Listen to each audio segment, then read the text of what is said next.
Wes Hall, everybody, and welcome to yet another video, and unfortunately, welcome to yet another review video of The Rings of Power Season 2, Episode 6. And coincidentally, this day marks the 3rd anniversary of the European Lore channel, which is ironic, isn't it? Well, not really. This channel has got a lot of subscribers thanks to me criticizing The Rings of Power, and I've got to tell you, it has been a journey.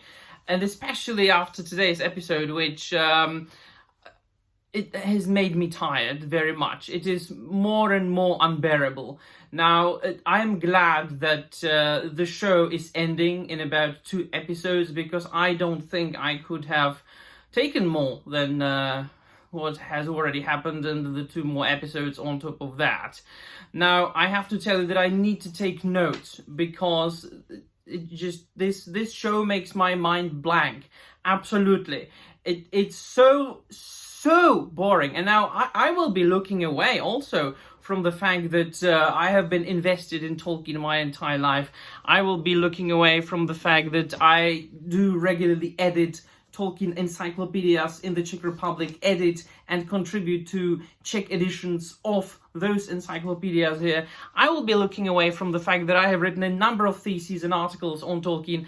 I'll be looking away from all that, and we'll just tell you that this show is so boring, it's unimaginable. There are too many storylines at once in this episode. There are like 5 or 6 storylines. We've got the storyline about Celebrimbor and Adar. We've got a storyline about Celebrimbor and Anatar, and then Adar and Galadriel. See, this is also what you should avoid when making a fantasy TV show. You should avoid incorporating too many characters with similar name, because people will be then confusing them with each other, and they will be confusing the names. If one is not accustomed to reading the Silmarillion, for example, where there are like 1 billion names that are similar to each other, and like, quite honestly, who is this show made for? It's definitely not made for Tolkien fans. Absolutely not. They will only laugh at it. They will only scorn it. They will only despair. They will either laugh or cry or fall asleep watching it. Now, this should be made for normies, and it isn't even that, because it's too long, too convoluted, too boring.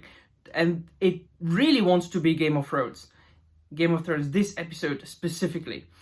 There are scenes with in Numenor specifically, and then with Adar and Galadriel, when there are like sets built so that they resemble the sets in Game of Thrones. There are people in like medieval clothes, poorly made, just talking about, I don't even know, but there is like a dinner scene, this very stereotypical a captor dines with his prisoner scene, because Galadriel has been captured by Adar, right? So in the last episode, he captured her, and we open the storyline in this episode with the 2 of them dining together. She's strapped at a chair. He's like eating whatever it is, and there are like berries on the table and meat, and they are talking. And do you know what they're talking about?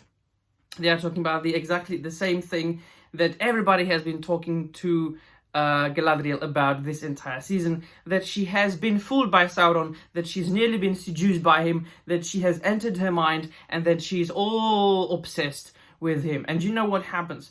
They actually conspire against Sauron. So it seems right now that Galadriel will actually team up with Adar. So instead of making Sauron the main villain, the enemy, as it should be, really, you know, him disguising himself as Anatar, nobody else but Anatar, no Halbrand, no scruffy-looking Aragorn character, no fooling elves the first time, coming back with a different wig and fooling them the second time the same way. The f*** you talking about? So he made rings with them the first time, and now he comes back wearing a different wig, and he makes rings with them the second time. Are they absolutely stupid? Everybody's stupid in this show. Everybody's dumb. Everybody's absolutely unintelligent. And so, I mean, they took the being fooled by Sauron to the next level, let me tell you. And so they needed 2 villains so they could fight for power over Middle-earth.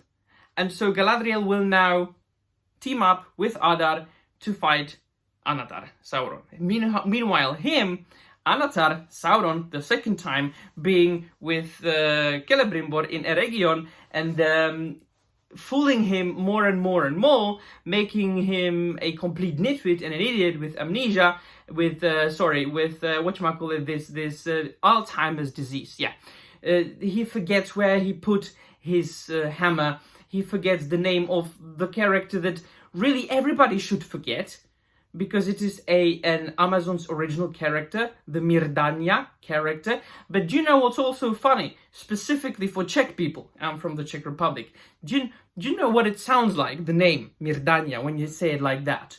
It sounds, to a Czech person, as if you said to an English person, fuckerina. That sounds like that. So imagine me, a Czech person, hearing the name Mirdania like 5 times in this show. I always like chuckle. Yeah, Mirdania is fuckerina. Alright, at least I did chuckle once, thrice, 5 times during the show when the name was uttered. And so what he does is, apparently, that Sauron's scheme is to send Adar's army to Eregion to attack elves, so then Sauron can take Adar's army and rule the orcs in his stead. So suddenly Sauron isn't the second Dark Lord after Morgoth, but apparently he will be the third one. Because the orcs love Adar, right? He is their father. They hate Sauron right now, but somehow he will usurp his rule over Mordor and will become like the third Dark Lord. Can you imagine? Talking about breaking the law, man. And then the other Game of Thrones, Numenor is full Game of Thrones, like full on, man. So the storyline there is mental. So they got rid of the storyline when in the appendices to The Lord of the Rings and in the Silmarillion and in the Fall of Numenor, I can see it here, when Ar-Pharazôn usurps the rule from Tar-Miriel, so he makes her marry him, changes her name to Zimrafel, right? And then, he becomes like the king or the ruler of Numenor. Then Sauron is captured, and then he whispers into his ear that, those Valar, they're kind of nitwits. We should attack them, right? We should sail on Valinor.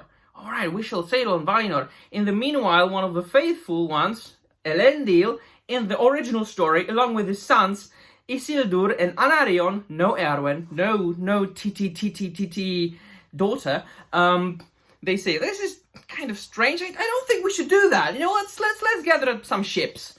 Let's get on the ships and see what happens. Oh, Eru's coming with his mighty hand. Losh! And they survive the sinking of Numenor because they were the clever ones. No, none of this. No. There is civil war in Numenor between the supporters of Pharazôn and between the supporters of Miriel, who is blind again. And now, this speaks volumes. I didn't know, I didn't remember, and I have seen all the bloody episodes. I'm going mental, I'm going crazy. Whew. I forgot that Miriel was blind in the show, in the last season. And then she wasn't, or was she? Because I don't know. Because suddenly, this episode, she entered the dungeon where Elendil was imprisoned. Yes, because Elendil is imprisoned for being a traitor. He is imprisoned by Pharazôn and his daughter, because his daughter now joined Pharazôn against her own father. The Titi daughter is all about, I'm against you, father. And so Miriel, of course, she wants to bang Elendil here. Like, yeah. She wants to bang Elendil, and he wants to bang her. Everybody wants to bang everybody in this show. I will get to the best, wanting to bang people part later. Yeah, there will be something better. I'll get to that. But so, she enters the dungeon, and she's blind. Elendil, I stand with you. And I'm like, are you blind? Yeah, you were blind in the first season, but Were you blind like since the beginning of the second season? I don't know. I don't remember. You will have to tell me in the comments down below. Was she blind and then she wasn't and then she was? Or what happened? Or was she blind the whole time and the acting was so bad that I didn't recognize that she was blind in the first 5 episodes of this second season? I have no idea. I don't know. Do you know? I don't think so. So I'm sure all of you forgot as well. And so... and then there's a traitor, right? And he's to be tried by the Valar because the Pharazôn and some of his men, they say, oh, he is the faithful to Valar, so we will judge him the way the Valar wanted to judge him. What the fuck are you talking about? And you know what this judgment of Valar should be? Throwing him to the Kraken, a sea monster, sea serpent.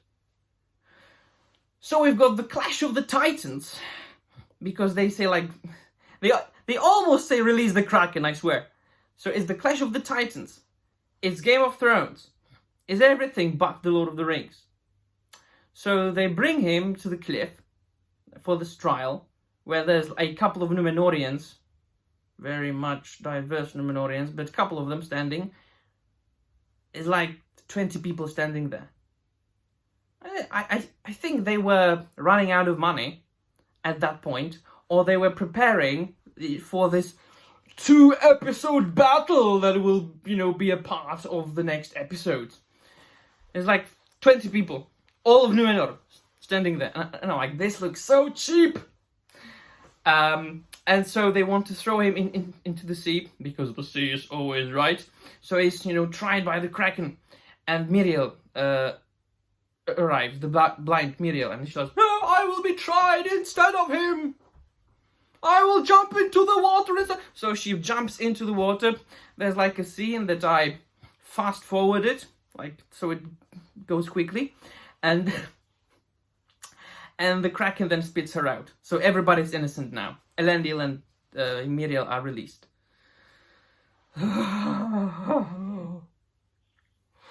In the meanwhile, there is the line or storyline concerning Tom Bombadil, fake Bombadil, and fake Gandalf.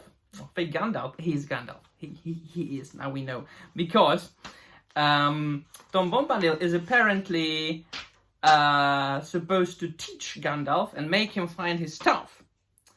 And there are lines that I wrote down that Tom Bombadil uttered. He said those lines in this episode.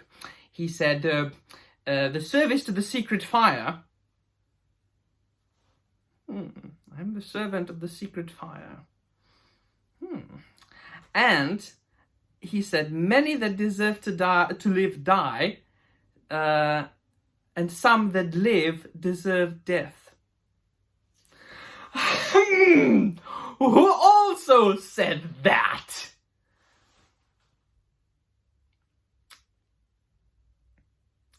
So, in this effed up version, in this crooked, twisted, warped version of a Middle-earth story, Tom Bombadil is teaching Gandalf to be Gandalf, who is in Middle-earth in the Second Age, where he should have arrived in the Third Age.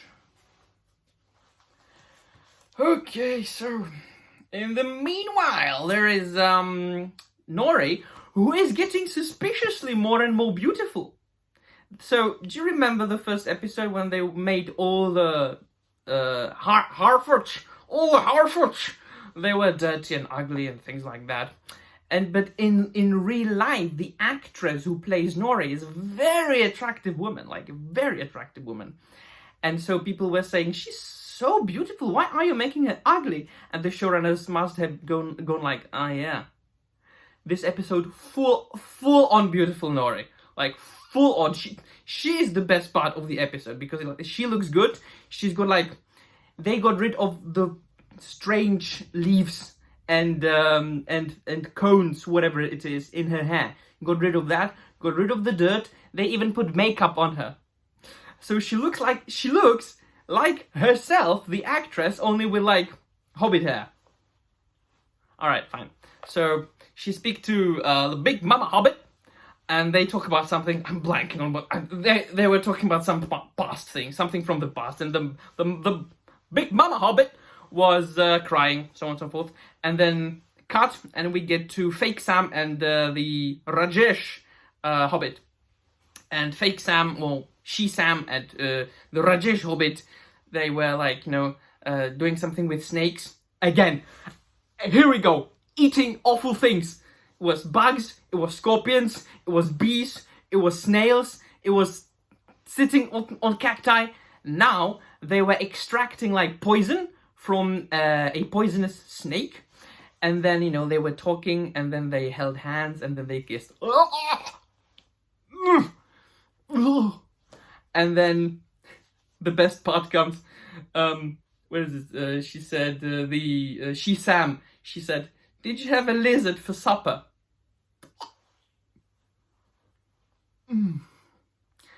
I did not sign up for this. I signed up for laughing at a silly show. I did not sign up for feeling physically ill. In the meanwhile, Anatar is, of course, trying to make Celebrimbor make the 9 rings for his Nazgul. Now, suddenly, every ring is made of mithril. Every single one of those rings. Originally, it was only Nenya, that mithril was used for the ring of Galadriel. Now every single bloody 9 rings is going to make, so they need more mithril. They go to Moria, Khazad-dûm, and they say, oh, all the Durin, even though there were never 2 King Durins or Prince Durin living at the same time, because according to the true lore, every Durin is a reincarnation of the original Dwarven King Durin. Right, fuck that. Just scratch the law, everything. We need more mithril. And he's like, I want more money. I will wait until there is war in Middle-earth. And because there is war, people will need armor, and mithril armor is the best armor, and I can name my price. I can get more rich and rich and rich and richer. Yes, see, he is consumed by greed. Fine, we already know that. So, and the younger Durin, again, like his original character upon original character. Yeah, Durin the Fourth of... Which one is he? He was in the appendices in a family tree. Alright, fuck it. He says, Father, take off the ring. It is... No, sorry. Father, take off the ring. It's making you a wee idiotic. And he says, no, I will not take off the ring. It's not making me a wee idiotic. I'm clever. We shall be very rich, son. And he says, oh no, take off the ring, father. And he strikes him. The older Durin strikes the younger Durin. Oh no, ye bastard. And he flies away on, oh no, I'm not a bastard, you're a bastard. And then Disa says, oh no, you didn't. And she talks to the younger Durin. And she says, no, he didn't. And then they conspire against the old Durin and Narvi, who are about to mine for more mithril or whatever, and she stands in front of a wall, and then miners come, like people who mine, like dwarves who mine, and then she screams like, Wah! Literally, Wah! Like this, like what's the name of the singer, the I will always love you, the Bodyguard movie, Whitney Houston. And then huge bats came because she calls huge bats, and they drive Narvi away. I'm done. I'm done. I'm done. Let me know in the comments down below what you think, Marie.